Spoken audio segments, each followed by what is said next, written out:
Hello, I'm Dr. Inman. This is a mini lecture on how we tweak performance animals, or performance animals optimization, if you will. We get a number of requests when we go to any kinds of trials or equine events to maximize or optimize the performance animals. It's important to understand that these animals usually are showing no problems. They're just not functioning up to the standard to which the client theoretically knows that they can in fact perform at. So this is hunter jumpers, agility dogs, performance animals, racetrack dogs, essentially race horses, essentially, and the 3-day eventers, etc., etc., etc. Particularly horses in the barrel racing, and horses are very elemental for us to take care of this.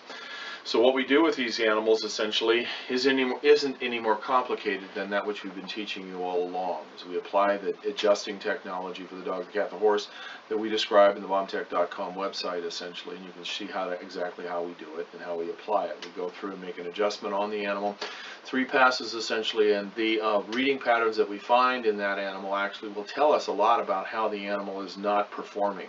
The animal's still performing, but not up to its level, and so we can quote-unquote tweak them, if you'll pardon that expression, and optimize their application. And that tweaking basically takes a neurological interference that is on board and instantaneously flips the switch from the offside to the onside. So the animal may be sitting at 80% functionality, and when we make that adjustment, and wherever that adjustment is, click, right there, all of a sudden it goes to 100%. Now you've got all of the animal's ability, all the animal's strength, all of the animal's proprioception available essentially. Particularly effective it is the tweaking, if you will, of the performance horse essentially. We'll go into and we'll do horse adjusting essentially, and what will happen is the animal will go into the ring within minutes, and very commonly the client will come back and say, I don't know what you did to my horse, quote unquote. They say the same thing, I've got a brand new horse.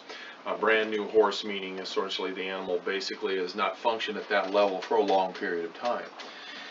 We hear that all the time essentially, and that is just due to going through with a little whacker. They can't quite understand why a little whacker like this can make a 1,500-pound horse function at that particular level so quickly, but they're not unhappy, and they're more than happy to come back and stand in line again for us to do this again. The series of adjustments is recommended for any agility or performance animal.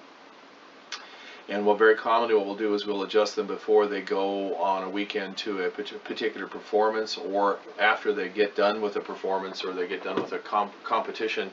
They'll come back to us, and if they did not perform well, the client wants us to go ahead and check the animal out to make sure that they didn't accrue subluxation in the actual competition, or to make sure that we optimize the animal for the next competition.